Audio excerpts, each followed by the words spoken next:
देश में किसानों का आंदोलन लगातार चल रहा है। ये पड़ाव जो आप देख रहे हैं कि एमपी पलवल, दिल्ली से थोड़ी सी दूरी पर एक बॉर्डर पर ये किसान बैठे हुए हैं। किसान किस लिए बैठे हुए हैं इस बात को मैं आपको बताऊं, इसमें वीडियो का और आपका भी समय खराब होगा। जाहिर सी बात है, किसान आंदोलन है और इसीलिए किसान बैठे हुए हैं।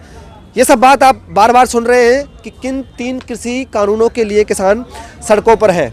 लेकिन इस कहानी की शुरुआत में आपको थोड़ी सी पीछे लेकर चलता हूं ताकि जल्दी जल्दी रिकैप करें और आपको पूरी बात समझ में आए।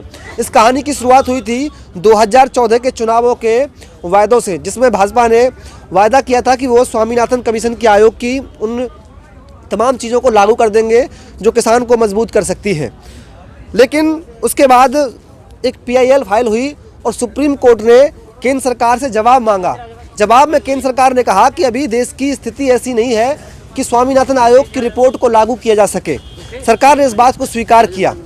लेकिन उसके बाद 2018 में सरकार ने इस बात का प्रसार करना शुरू किया कि स्वामीनाथन कमीशन की सारी रिपोर्ट लागू कर दी गई है।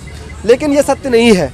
स्वामीनाथन कमीशन के हिसाब से जितना MSP होना चाहिए था आज की डेट में उतना नहीं है।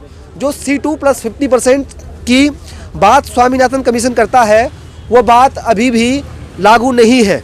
जिस MSP के लिए किसान लड़ रहा है, वास्तविकता ये है कि जिस रिपोर्ट के आधार पर, जिस शांता कुमार कमेटी की रिपोर्ट कहती है कि देश के सिर्फ 5% किसानों को MSP मिलता है, लेकिन फिर भी किसान उसी MSP के लिए लड़ रहा है। क्यों लड़ रहा है? इसका कारण ये है कि अभी कम से कम 5% को मिल रहा है। अगर ये कानून लागू हो गए देश में तो 5% को भी नहीं मिलेगा और इसीलिए किसान सड़कों पर है। इसीलिए किसान MSP की गारंटी चाहता है, क्योंकि किसान को भले ही सरकार MSP 1800, 1900, 2000 कर दे, किसान अपना माल फिर भी 1000 में बेचता है, क्योंकि सिर्फ 5% किसान ही MSP का लाभ ले पाते हैं। मैं अपनी बात ज़्यादा करूं ये बेहतर नहीं है। किसानों की बात मैं आपको किसानों के माध्यम से सुनवाना चाहता हूं। मैं कहां से शुरू करूं? आप कौन सबसे पहले बात करना चाहेगा हमारे साथ? जी, आपका शुभ नाम? मेरा नाम सुखा सिंह है, मैं ग्वालियर से आया हूँ। ग्वालियर से आए हैं। सबसे पहला सवाल तो यही है कि आप ग्वालियर से आए MP से। किसान आंदोलन हरियाणा और पंजाब का बताकर समेटने की कोशिश सरकार ने की थी। ग्वालियर से आए हैं, कितने दिन से बैठे हैं यहाँ पर? हमें आज 13 दिन हो गए।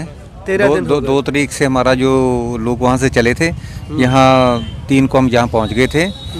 बाकी जो आप बात कर रहे हैं अभी आंदोलन की, आज आपने देख लिया होगा न्यूज़ पे नरेंद्र सिंह तोमर का वहाँ के लोगों ने कितना स्वागत किया है।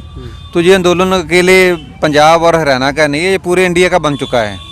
अब तो इंटरनेशनल, आपने सुप्रीम कोर्ट की भी आज आपने देखी होगी, उन्होंने बता दिया है कि आप कहते हो कि किसानों ने रोका है, किसानों को आपने रोका है, बड़े बड़े खड्डे कर दिए, बैरिकेडिंग कर दी। किसान तो जंतर मंतर और रामलीला मैदान जाना चाहता था, बस वही जाना चाहता था।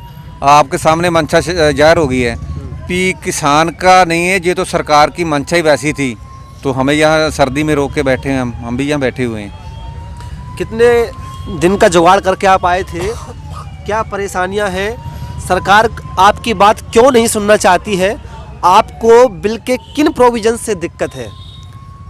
देखिए, गुरु नानक देव जी ने आज से 500 साल पहले ही 20 रुपए का जो लंगर शुरू किया था ना, वो निरंतर चल रहा है। लेकिन आज भी 6 महीने, साल, 2 साल, 3 साल तक का खाना यहाँ कमी नहीं आएगी, क्योंकि जो 20 रुपए का उस टाइम गुरुजी ने चला दिए थे, आज भी वही चल रहा है भंडारा।